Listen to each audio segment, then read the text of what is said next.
former Home Office advisor, broadcaster and journalist in these very areas. Danny, always good to have you on.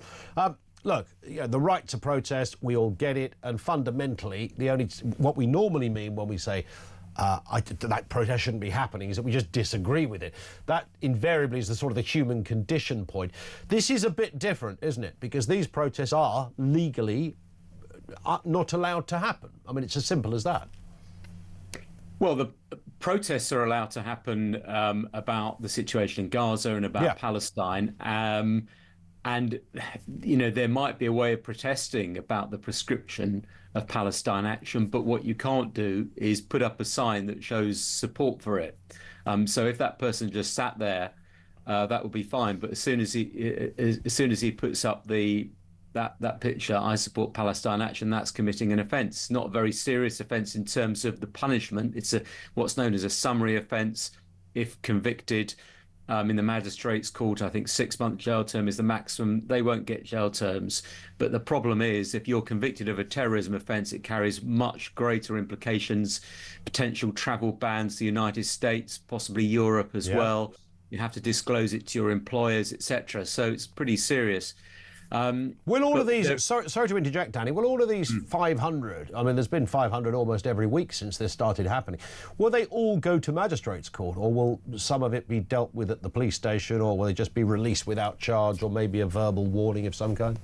Well, I think so far the total number before the weekend was 1,500 arrests. So this is now, taking it around the 2,000 mark. The police and the Crown Prosecution Service is slowly going through those numbers, and every week we hear an update. More people have been charged from the group who've been arrested. They are predominantly, I think almost all of them are summary offences. They have to be dealt with by magistrates. There's no option to go to Crown Court. So the first tranche that were dealt with pleaded not guilty, and there will be a trial for them, I think, in the new year, which means this process is going to go on for months and months. It could go on for years. In the meantime, we're still waiting for the Court of Appeal to decide about the potential legality of the ban itself. Was the government correct in banning Palestine Action? Did it fall foul of the law? Were there other procedures they could have used, and so on? So that process is still going through the courts. If the Court of Appeal suddenly decides that prescription was unlawful, then that calls into question people who've been charged and potentially by then convicted. So the whole thing is, I have to say, Ian, is a bit of a mess. It's a bit of a mess, and I guess it could get worse in many respects. The Home Secretary at the weekend, of course, announcing police may get new powers to ban repeat protests. Well, that could kind of multiply the problem.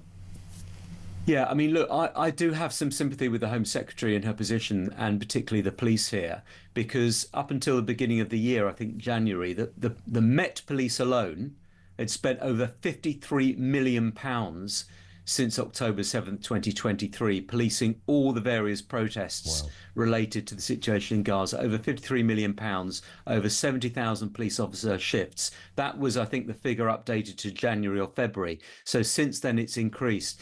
Now, everyone has a right to protest, and it's such an important freedom in this country. But, there are some limits on it. And I do think that establishing the cumulative impact of protests rather than just an individual protest and the disruption that may cause is a factor that now needs to be considered, not just on communities, but also on the police themselves. Because what happens in these protests, because they're so big, is that they're drawing officers away from neighbourhoods, from doing the routine policing that we all complain about, particularly on this programme, when burglaries and shoplifting and mobile phone thefts aren't being sorted and we can't get officers. One of the reasons is because almost every weekend they're being drawn into central London to deal with these. So there has to be, I think, a better balance.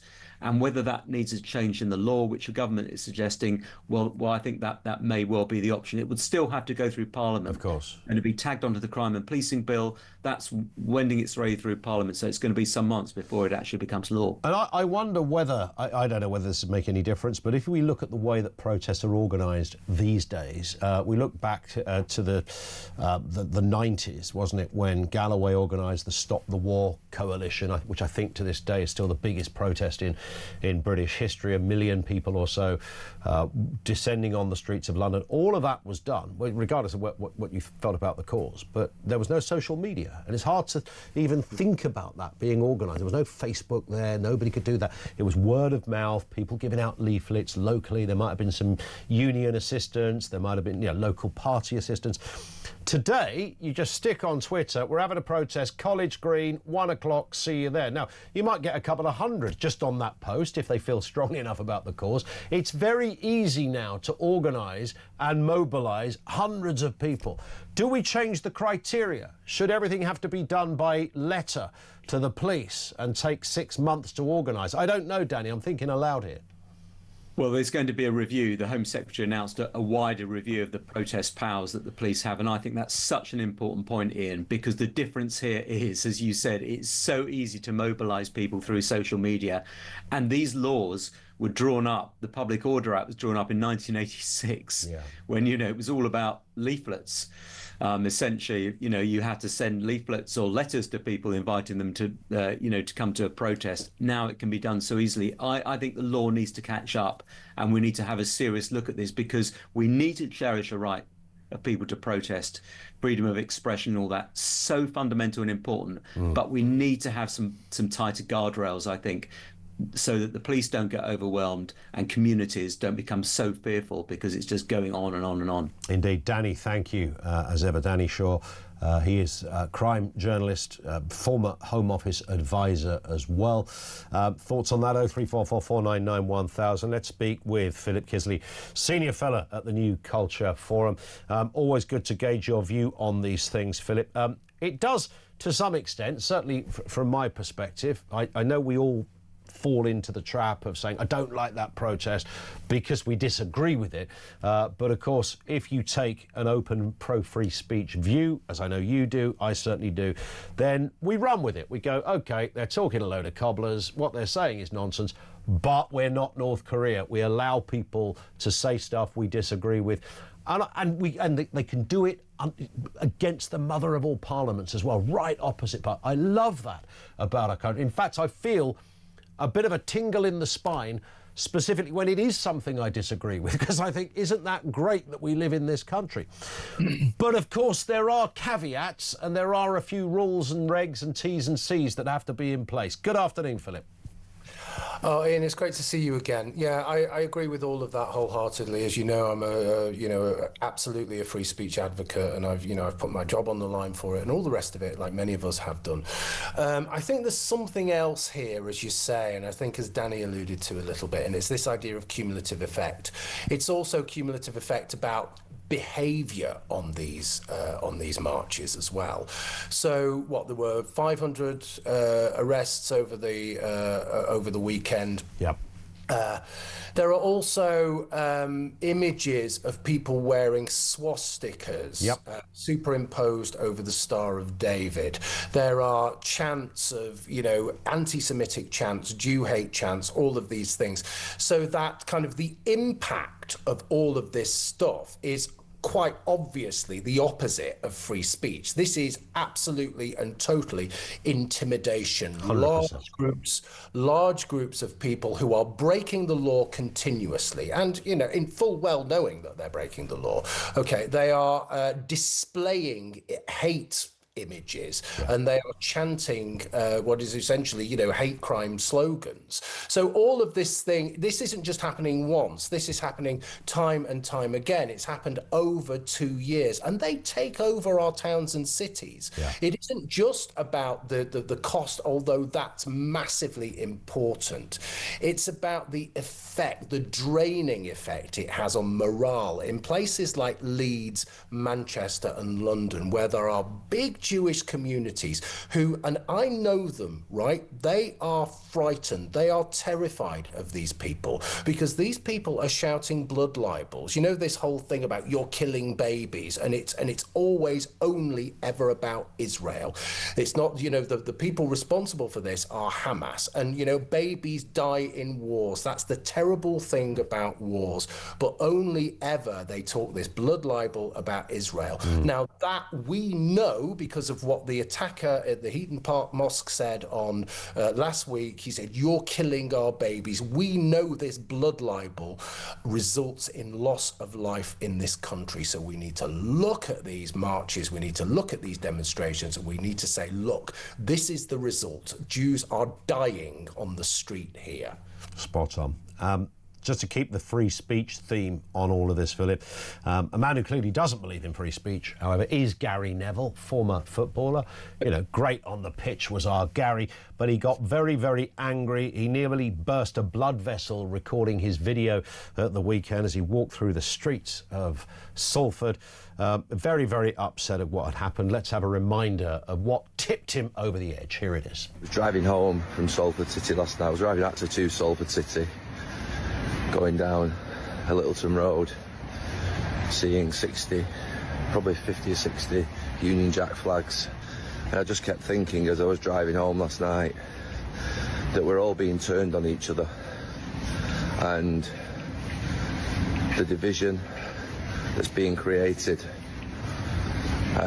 is absolutely disgusting. Mainly created by angry, middle-aged white men who know exactly what they're doing. There it is, Philip. I'll give you the stage on this one. Angry middle-aged white men, says Gary Neville. Yeah, well, you know that me and him are from the same place. We're from Bury, and we went to neighbouring schools. And so he tweeted this and turned me automatically into a angry middle-aged white man. So I tweeted a response that you might have seen because it's kind of gone viral as well. And yeah, I think, you know, the only flag that is causing the real trouble here is the Palestinian flag, because that is the divisive flag. That is the flag of Jew hate. That is the flag of anti-Britishness. That is the flag of anti-Westernness. That is the flag of Islamism. It's become a proxy symbol for Islamism and far left hatred of Jews, hatred of Israel, and all of that kind of thing. So when he's essentially blaming people like you and me, Ian, he is not taking into consideration that the bloke who ran into the Heaton Park synagogue, went berserk killing people, was called jihad. He was actually called jihad. Nothing to do with me, nothing to do with people who love their country, nothing to do with flags. Okay, this is it's a kind of mental illness, isn't it? It's a kind of, it's either stupidity or mental illness. I'm not quite sure what it is, but it's being sick with ideology. It's being sick with the message and twisting it, doing all sorts of mental gymnastics, anything you can possibly do to garble the message, to blame people who you don't like. And it is literally that simple. I do believe, I agree with you completely, Philip, these people are ill, and I don't know, you know, where the help should come. Do we do a crowdfunder for Gary? Maybe that's the answer to it. We can get some therapists involved, and who knows? We will watch with it. It won't be the last we hear from Neville. He follows in the previous Gary, who had a PhD in talking tripe. Now here's the new kid on the block. Listen, Philip, thank you as ever. Philip Kizszely, Senior Fellow at the New Culture Forum. Thank you to him.